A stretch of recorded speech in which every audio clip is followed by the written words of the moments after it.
दोस्तों नमस्ते, स्वागत है आपका एडीडी न्यूज़ लाइव पर। दोस्तों आप सभी को विजयदशमी की बहुत बहुत शुभकामनाएं।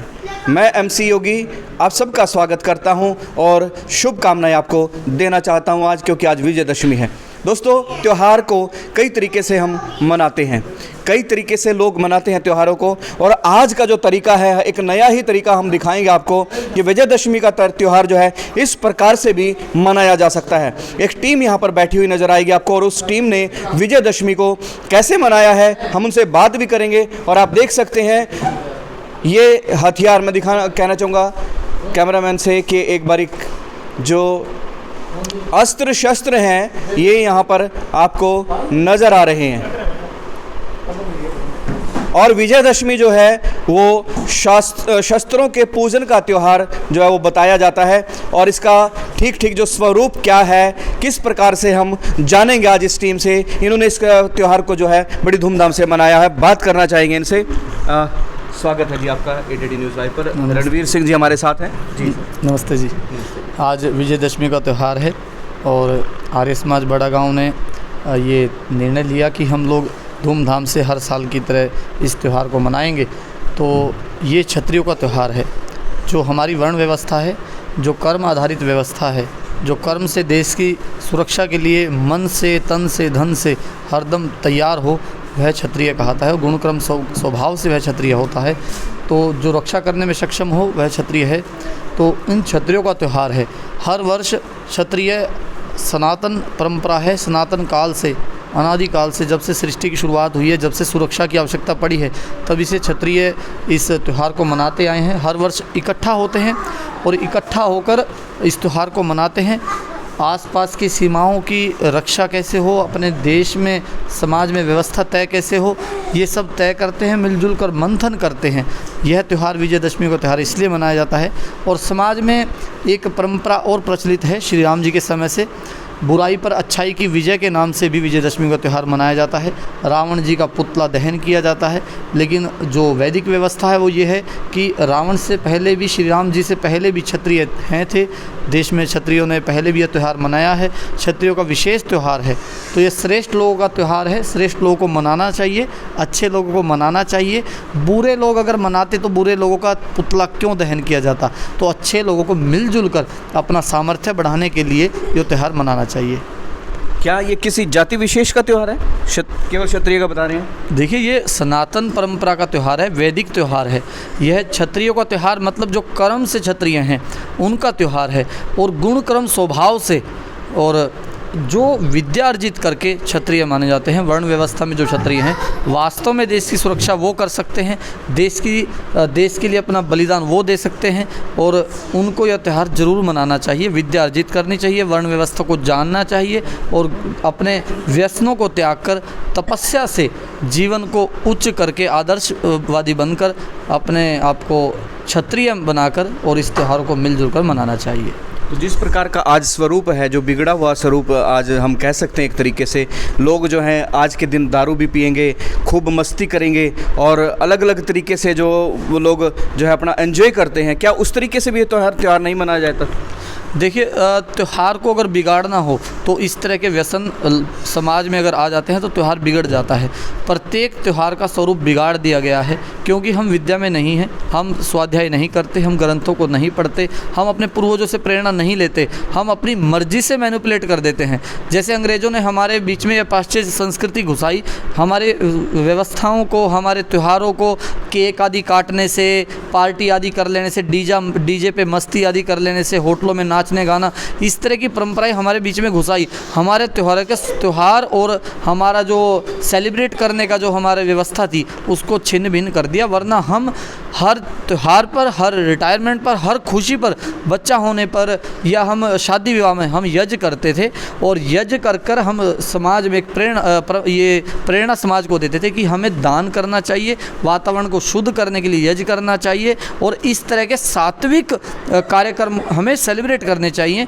यही परंपरा हमारी रही है और इसी तरीके से त्यौहार मनाने चाहिए। जो शराब आदि करके जो ये नाच गाना हुड़दंग मचाकर त्यौहार मनाते हैं वो त्यौहार नहीं, वो अपने स्वाद के लिए या अपने स्वार्थ के लिए इस तरह के कृत्य करते हैं और त्यौहार के स्वरूप को बिगाड़ देते हैं। रणवीर जी, जो आपने बात कही है, अगर आज के युवा की बात देखें, वो इसको इस नज़र से देखता है कि ये तो आदि मानव के समय की बातें करते हैं और इस प्रकार के त्यौहार नहीं है।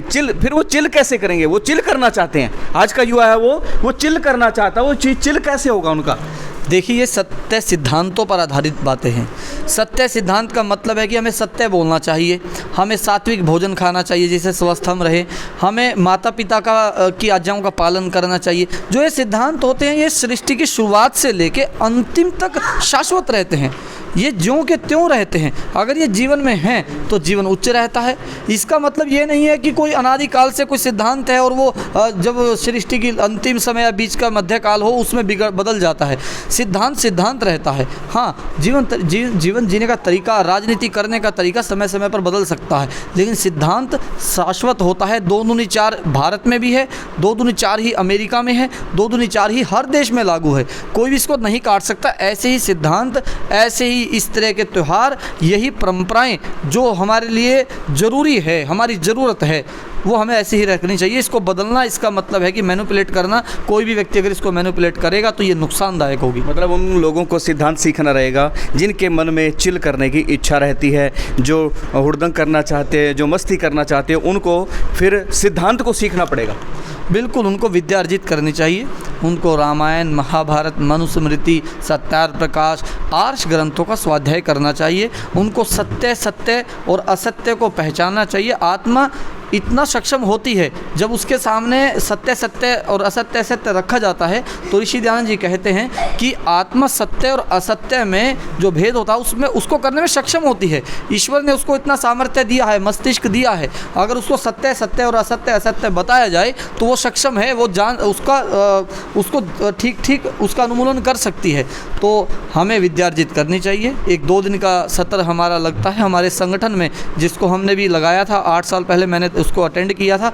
ऐसे ही प्रत्येक व्यक्ति को ये 2 दिन का कैंप, राष्ट्रीय आर्य निर्मात्री सभा का जो कैंप लगता है, ये अपने आसपास में 22 राज्यों में लग रहा है। आपके जहाँ भी आसपास में कैंप लगे, आप अपने आसपास के मित्रों को, अपने रिश्तेदारों को कहो कि ये विद्या अर्जित करें, धर्म को ठीक जानें, त्योहार के स्वरूप को जानें, अपने ग्रंथों को पढ़ने के लिए वहाँ से प्रेरणा लें। अगर आप वहाँ से प्रेरणा लेंगे तो आपकी रुचि जगेगी ग्रंथों को पढ़ने में। अगर आपकी रुचि जगेगी तब आप ग्रंथों को पढ़ेंगे, वरना हर घर में रामायण महाभारत मिलती है लेकिन कोई नहीं पढ़ता। लेकिन आप अटेंड करके आएंगे 2 दिन का कैंप, आपकी रुचि जगेगी और आपको आसानी से समझ में भी आएगा। और जो आपके मार्गदर्शन कर सकते हैं, वो मार्गदर्शन करने के लिए वहाँ से आपको व्यक्ति भी मिलेंगे, आचार्य भी मिलेंगे, जो आपको सरल कर देंगे समझने में। तो क्या इसको हम एक पर्सनैलिटी डेवलपमेंट कोर्स कह सकते हैं? बिल्कुल, पर्सनैलिटी डेवलपमेंट कोर्स तो हमारे लिए हो गया, ये तो है ही। साथ में बोनस है कि हमारे परिवारों का भी पर्सनैलिटी डेवलप्ड होती है, हमारे परिवार की भी, हमारे रिश्तेदारों की भी, हमारे आसपास के माहौल की भी, सभी की पर्सनैलिटी को डेवलप करने के लिए कोर्स है। ये 2 दिन का कैंप आज यहाँ लग रहा है, जैसे जैसे यहाँ से बढ़ते 22 राज्यों में गया है, ये देश विदेशों तक जाएगा। तो इसका मतलब श्री राम के जो गुण हैं वो धारण करने से ही कुछ बनेगा, या केवल जय श्री राम करने से कुछ नहीं बनने वाला? देखिए, अगर हम किसी भी पदार्थ को देखते रहें, उसका स्वाद हमें नहीं पता चल सकता। जब हम उसको चखेंगे, हम उसको लेंगे, धारण करेंगे, खाएंगे, तभी उसका रस बनेगा, हमारे शरीर में वो लगेगा। इसी तरह से केवल ग्रंथों को देखने से हमें विद्या अर्जित नहीं होगी, उसका ठीक ज्ञान नहीं होगा। श्री राम के नारे लगाने से श्री राम जी का चरित्र हमारे अंदर नहीं आएगा। श्री राम जी का चरित्र, महाराणा प्रताप जी का चरित्र, श्री कृष्ण जी का चरित्र पढ़ने से, उनके ग्रंथ इसलिए तो लिखे गए जिससे हम प्रेरणा ले सकें। अगर हम केवल फ़ोटो देखेंगे या उनके नाम से केवल नारे लगाएंगे तो उनसे हमें शिक्षा नहीं मिलती। हमें उनके ग्रंथों को पढ़ना चाहिए और किसी विद्वान के सानिध्य में पढ़ा जाए, बहुत अच्छा है। विद्वान ना मिले तो सामान्य अपने भाई बंधु बैठकर उसके मिलजुल कर पढ़ें, उसको ठीक जानें और उसको ठीक जानकर जीवन में धारण करने का प्रयास करें। तो दोस्तों, हमने भी देखा है कई बारी कुछ लोग ऐसे हैं जो लगातार जय श्री राम करते हैं, लेकिन खुद अगर उनके जीवन में हम झांकते हैं तो व्यसन भरे पड़े होते हैं। तो रणवीर जी का कहना यही है कि हमें उन सिद्धांतों को जीना पड़ेगा जिन सिद्धांतों को श्री राम ने जिया है। जो श्री राम के जीवन में सिद्धांत थे, जो नियम थे, वो पालना जब ये लोग करेंगे, समाज के लोग करेंगे, हम लोग करेंगे, तब ही समाज का कल्याण हो सकता है, समाज उन्नति कर सकता है। और विजयदशमी के अवसर पर आप देख सकते हैं ये सभी इकट्ठा हुए हैं और सारे हथियार, ये जो शस्त्र हैं यहाँ पर आप देख सकते हैं, इस प्रकार से जो है त्योहारों को मनाया जाता था। शस्त्र पूजा करके इस त्यौहार को मनाया जाता था। विजयदशमी का जो त्यौहार है, इस पर विशेष तरीके से जो है शस्त्रों का पूजन किया जाता था। तो आप सभी से अपील रहेगी, इस वीडियो को आप शेयर कीजिएगा ताकि सभी तक ये जानकारी पहुंच पाए कि विजयदशमी का एक ठीक स्वरूप क्या होता है। एडीडी न्यूज़ लाइव के लिए मैं MC योगी, आप सभी जुड़े, बहुत बहुत धन्यवाद। देव सविता प्रसूवयजं प्रसूवयज पतिं भगा